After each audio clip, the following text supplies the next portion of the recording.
कोई लालटेन युग में जाना नहीं चाहता है। वो युग बहुत भयावह युग था। आज ये बिजली युग में आया है बिहार, क्योंकि वो भयावह दृश्य लोग जो देखा है लालू जी के समय का, तो फिर से उसको दोहराना नहीं चाहेगा। अब देखिए, रोजगार तो अपने आप, विकास जहाँ होता है रोजगार अपने आप होता है। इतना ज्यादा कुछ हुआ है विकास, तो क्या उसमें रोजगार नहीं हुआ है? विकास जहाँ है तो वहाँ रोजगार तो अपने आप मिल भी रहा है। चीनी मिल जो है वो करेगा तो किसानों को बहुत राहत मिलेगा। नमस्कार, आदाब। मैं इंतमाम वहीदी, आप देख रहे हैं वन इंडिया हिंदी। आज मैं मौजूद हूं शिवहर लोकसभा क्षेत्र में। यहां पर लवली आनंद एनडीए प्रत्याशी के तौर पर चुनावी ताल ठोक चुकी हैं। इनसे जानेंगे क्या कुछ समीकरण है, वो किस तरह से चुनौतियों को देख रही हैं। स्वागत है मैम हमारे चैनल वन इंडिया हिंदी में। मैम, किस तरह से चुनौतियां आप देख रहे हैं यहाँ पर? अभी कहें जो एक समीकरण बन रहा है कि एक तरफ इंडिया गठबंधन, एक तरफ एनडीए, दूसरा फिर जो है एमएम के एक उम्मीदवार भी उतरे हैं। यहाँ कोई चुनौती नहीं है, कोई लड़ाई नहीं है। आप देख रहे हैं एक तरफा है ये। यहाँ पर लोग जात पात धर्म मजहब से ऊपर उठ करके यहाँ देश के प्रधानमंत्री के लिए और लवली आनंद को लोग चाह रहे हैं, वोट दे रहे हैं कि देश सुरक्षित रहेगा तो हम सुरक्षित रहेंगे। नीतीश कुमार जी के काम को लोग देखा है कि किस तरह वो काम किया। 18 साल में कितना बिहार आगे बढ़ा है। अभी कोई लालटेन युग में जाना नहीं चाहता है। वो युग बहुत भयावह युग था, जिसमें कुछ भी सुरक्षित नहीं था। इज्जत अस्मत किसी की जिंदगी, और ना तो कोई पुल था, ना पुलिया था, ना कोई रोड था, ना कोई ओवरब्रिज था। तो मतलब कि आज ये बिजली युग में आया है बिहार। ऊपर से देश में जो है प्रधानमंत्री का ये चुनाव है। आप तमाम लोग जानते हैं कि लोकसभा का चुनाव प्रधानमंत्री बनाने का चुनाव होता है।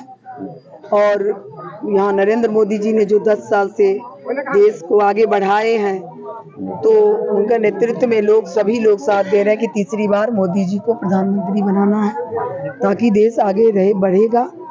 तो इस तरह से लोगों ने मन बनाया है। और विपक्ष में कुछ भी नहीं है, ना कोई मुद्दा है, ना कुछ भी नहीं है, ना कोई प्रधानमंत्री का उम्मीदवार है, क्योंकि वो भयावह दृश्य लोग जो देखा है लालू जी के समय का, तो फिर से उसको दोहराना नहीं चाहेगा। लोग अपना वोट को बर्बाद करना नहीं चाहेगा। अभी लोग विकास चाहता है। जब बिहार विकास की तरफ जा रहा है, देश विकास की तरफ जा रहा है, जात पात धर्म मजहब से ऊपर उठ करके सबका साथ सबका विकास, तो फिर क्यों लोग उधर जाएगा? मैम, क्योंकि आप महिला हैं और महिला नेत्री आप, तो क्या कुछ समस्याएं आपको लगती हैं जो महिलाओं के लिए, और महिलाओं की उन समस्याओं को, अपनी बच्चियों के शिक्षा के सुव्यवस्था को, इन सब पे क्या कुछ आपका नजरिया रहने वाला है? क्या विजन होने वाला है आप जीतती हैं तो? अभी देखिए, ये दोनों सरकार ने महिलाओं को काफी आगे बढ़ाए हैं। चाहे बिहार सरकार हो, 50% पंचायती राज में महिलाओं को आरक्षण मिला है।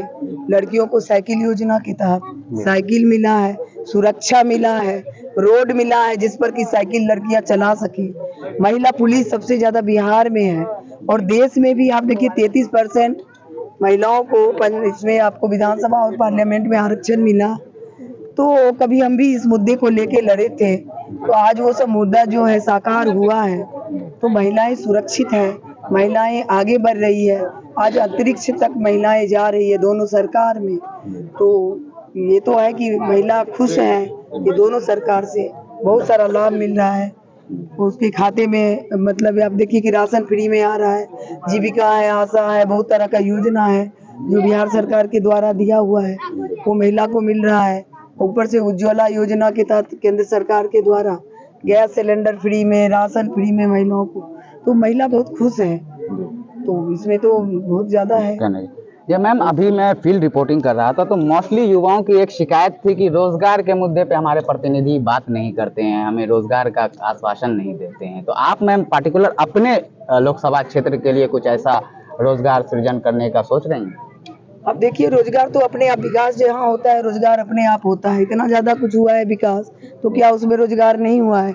और भी हम तो कहे कि हम जीतने पर जो है, जैसे रीगा चीनी मिल खुलेगा, अगर चीनी मिल सब जो बंद पड़ा है वो खुलता है तो वो भी रोजगार होता है। आपको रेलवे लाइन जो है जानकी धाम से लेके बापू धाम तक जाएगा, शिवहर में अभी तक नहीं है, शिवहर सीतामढ़ी जंक्शन में। तो ये सब रेलवे लाइन जगह रोजगार तो अपने विकास जहाँ है वही रोजगार है। विकास जहाँ है तो वहाँ रोजगार तो अपने आप मिल भी रहा है और भी आगे मिलेगा जब सब कल कारखाने वगैरह खुलेगा और भी ज्यादा लगेगा। तो जो हमारे दोनों मतलब कि बिहार सरकार और केंद्र सरकार जो सोच रखते हैं विकास का, और हम लोग भी विकास के ये सोच रखने वाले हैं लोग हैं, तो उसमें जो है जब विकास होगा तो अपने आप हैंड की कम जरूरत होगी और रोजगार मिलेगा। जितना ज्यादा विकास करेगा उतना ज्यादा रोजगार लोगों को मिलेगा।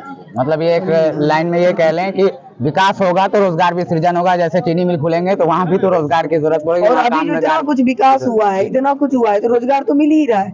जैसे महिलाओं को जो भी हो रहा है आत्मनिर्भर बन रहे, तो वो तो रोजगार ही हुआ। जी जो जितने सारे योजना का लाभ मिल रहा है, बहुत सारा हथकरघा उद्योग भी हुआ है, तो सबको आत्मनिर्भर बनाया गया है। अब इतना नहीं था पहले, और आत्मनिर्भर महिलाएं नहीं थी, लड़कियां नहीं थी, नौजवान नहीं था। हमारा देश विकास कर रहा है, हमारा बिहार विकास कर रहा है, तो विकास में क्या रोजगार तो उसमें अपने आप हो रहा है, दिखाई नहीं पड़ रहा। देखिए तो जो भी चीज हो रहा है उसमें तो हैंड होता है ना, जब विकास होता है तो हैंड का जो ये होता है, जरूरत होता है। जी क्योंकि वक्त कीमती है मैम, ज्यादा वक्त नहीं लेंगे, 2 सवाल और आपसे करेंगे। एक मैम कि आप अगर जीतती हैं तो पहला प्रमुख काम कौन सा होगा, जो ऐतिहासिक फैसला होगा आपका? मेरा तो यही है कि चीनी मिल जो है वो करेगा तो किसानों को बहुत राहत मिलेगा। जो बंद पड़ा हुआ है बरसों से, बहुत बड़ा राहत मिलेगा। चीनी मिल को खुलवाना है, और उसके बाद आपको रेलवे का जो है, ये अभी तक शिवहर में इसमें बेसन में रेल लाइन नहीं है, तो रेल लाइन खुलेगा जानकी धाम से लेके बापू धाम तक। और अयोध्या में जैसे भव्य राम मंदिर बना, वैसे ही पुनौरा धाम में भव्य जानकी मंदिर बनेगा। बागमती बिजली बिल माफ होगा और वृद्धावस्था पेंशन में बढ़ोतरी होगा। और ज्यादा जब हमारी ये डबल इंजन की सरकार है, और डबल इंजन के सरकार में डबल विकास होगा, इतना गारंटी है। मैम एक आखिरी सवाल, आखिरी बात आपसे जानना चाहेंगे। हमारे चैनल के माध्यम से जो मतदाता और जनता आपको देख रही है, उससे क्या अपील करना चाहेंगे? क्योंकि आप नेशनल मीडिया पे बैठी हुई हैं, तो पूरे देश की जनता देख रही है, तो एक तरह से मतदाताओं को क्या संदेश देना चाहेंगे? मतदाता को यही कहेंगे कि अपना बुद्धि विवेक से ये महापर्व में साथ दे। बहुत तरह की बात लोग चुनाव में करने आता है, जात करेगा, जात पात धर्म मजहब करेगा, लोग बांटना चाहेगा और आपको चाहेगा दिग्भ्रमित कर दे। लेकिन आप अपना लक्ष्य पर ध्यान रखिए। ये लवली आनंद का सिर्फ चुनाव नहीं है, ये प्रधानमंत्री का चुनाव है, देश को बचाने का चुनाव है। और देश बचाने के लिए सब जात पात धर्म मजहब से ऊपर उठ करके आइए और महापर्व में अपना एक एक बहुमूल्य वोट दीजिए और अपना प्रधानमंत्री चुनिए और देश को बचाइए। ये थे हमारे साथ लवली आनंद जी, जिन्होंने बताया क्या कुछ विजन है, और अगर वो जीतती हैं तो 2 ऐतिहासिक काम करने वाली हैं। यहाँ की जनता अगर उन्हें जिताएंगी तो रेल लाइन खुलेगा और जो पुल का निर्माण कार्य बचा हुआ है उसे पूरा किया जाएगा। इसी तरह की ताजा तरीन अपडेट के लिए जुड़े रहें वन इंडिया हिंदी के साथ। नमस्कार, आदाब।